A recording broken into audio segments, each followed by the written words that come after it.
ها کوم سړی چې نیک عمل کوي الله د دې لپاره خیر غواړي ته اوس دا معلومول غواړي که نه چې الله زما لپاره خیر غواړي او که نه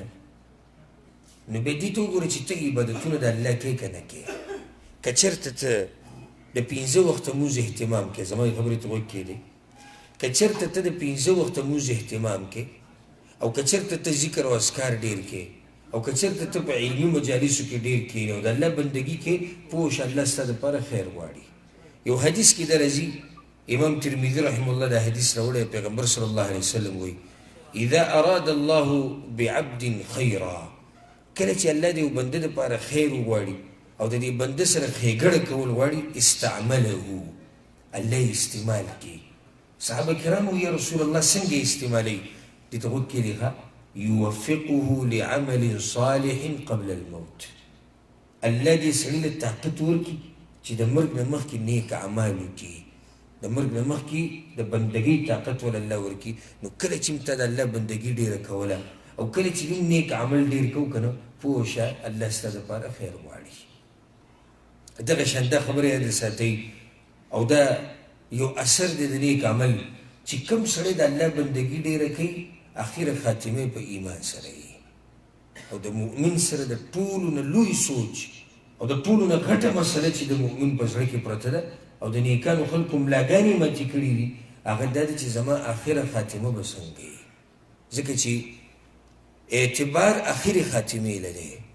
څنګه چې په څه باندې مړ شو په هغې به بیا راپاسې اعتبار دقې له دی نو ځکه هر مؤمن دا کوشش کوي چې په اخري وخت کې الله زما نه راضي وي ما کلمه وویلې زه د ایمان سره د دې دنیا نه لاړې زه د پیغمبر په طریقه مضبوط وی او زه د دنیا نه لاړې ما د شهادت ګوته اوچته کړې وې کلمه مې ویلې او زه د دنیا نه لاړې زه په یو عبادت کې لګیا وی او زه د دنیا نه لاړې دا د هر مؤمن ارمان دی دی که نه دی هر سړی دا وایي چې من په هغه وخت کې څه ووتی چې زه په یو عبادت کې وی من په هغه وخت کې څه ووتی چې الله زما نه راضي وی دا د هر مؤمن دا ارمان دی دا ارمان به دې پوره شي پوره به شي دا ارمان خو په دې شرط چې کله ته نیکو اعمالو له زور ورکړې او د الله په بندګۍ کې ځان مصروفه کړي اخره خاتمه به دې په دقې کې کېږي لکه یو سړی دی په جوماتونو کې ډېر کښېني چې کله ورته وخت میلاو شي جومات کې کښېني او فرض لمونځ چې ختم کړي نو هم خپل اذکار پوره کوي او دا زموږ د خلکو دا غلطه طریقه ده چې د فرض منځ نه بعد ډایرکټ سنتو ته پاسي او سنتو کې بیا منډه کې داسې ته به وایي چې چا تړلی یا څوک یې سزي ته وراچوي یا څه سزا پرې کوي نه طریقه د پیغمبر صلی الله علیه وسلم دا وه چې هغه به کله فرض لمونځ ختم کړو که نه نو بیا به د هغې نه بعد اذکار کول هغه اذکار تاسو ته معلوم وي جوماتونو کې هم جوړه دي کتابونو کې هم لیکلی شي پیغمبر چې به کله دا اذکار پوره کړو بیا به د هغې نه بعد سنت کول او سنت چې یو مسلمان وکړي نو بیا هم د جومات نه راوتو زړه نه کېږي الا دا چې کاری ستړی خوب ورته جدا مسله ده خو که دا مسلې ورته نه وي که نه نو روایت کې داسې راځي وایي مؤمن په جومات کې داسې خوشحالی لکه مهی چې په اوبو کې خوشحالی او منافق په جومات کې داسې تنګېږي لکه څنګه چې یو مرغۍ په پنجره کې دننه تنګېږي په جومات کې دننه یو سړی اوس وخت ډېر تېری منځو کې بیا ناسته اذکار کوي ځان له قرآن تلاوت سهار منځونه به تلاوت کوي ماسخوتن تلاوت قرآن کوله وکړو مازدیګر قرآن کوله وکړو او په دې کې د ده ژوند تېرېږي یو ورځ به داسې راشي چې الله به د دقې عمل په دوران کې مړ کړي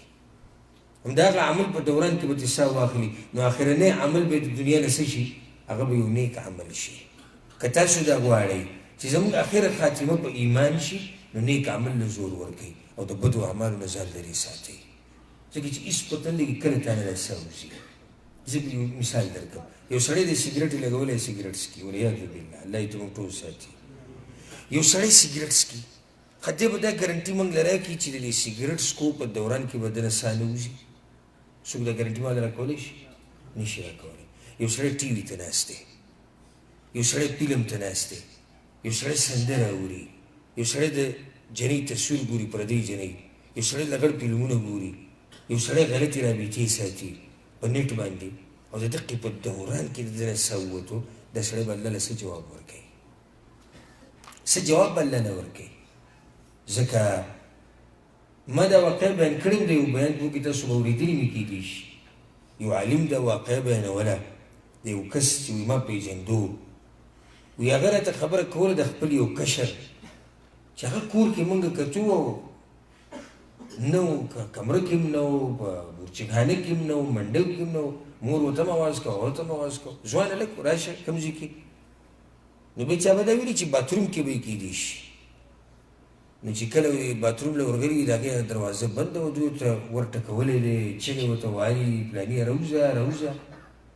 اواز نه راته ویرېدلي دا ور یې مات کړی وایي چې دا ور یې مات کړو نو هغه هلک دننه مړ پروت و دا غټه خبره نه ده دا غټه نه ده دې نه غټه دا ده وایي مړ پروت و او په موبایل کې ورته لغړ فلم چلېدو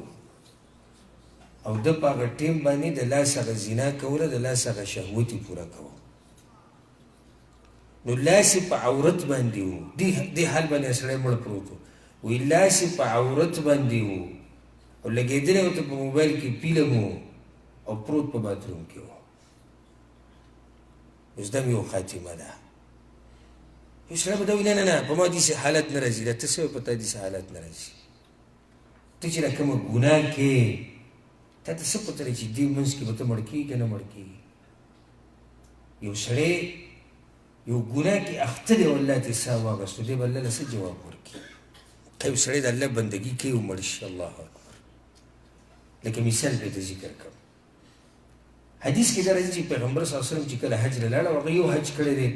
نبوت نه بعد یو حج یې کړی او هغې ته څه ویلی کېږي حجة الوداع د دې حج په دوران کې یو سړی د اوښ نه راولید یو صحابي او د اوښ بیا په لته ووه مړ یې کو مړ شو هغه نو پیغمبر صلی الله علیه وسلم صحابه کرامو ته وویل دې په ده ته احرام کې کفن کې یا بل کفن به ورته نه اچوئ او سر به ولم نه پټوئ او خوشبو به هم نه لګوئ صحابه کرام یا رسول الله ولي فانه يبعث يوم القيامه ملبيا دا سړی به د قیامت په ورځ راپاڅي او دا خپل عمل به پوره کوي د دې ته راغلی او تلبیه ویله که نه لبیک اللهم لبیک لبیک لا شریک لک لبیک نو کله چې اسرافیل په شپېلۍ کې پوکې وکړو که نه نو دا سړی به سره د دې احرام راپاڅي او تلبیه به وایي لبیک اللهم لبیک ګوره په عبادت کې مړ شو دی حال دی او چې سړی په بدو اعمالو کې مړ شي الله زموږ د ټولو حفاظت وکړي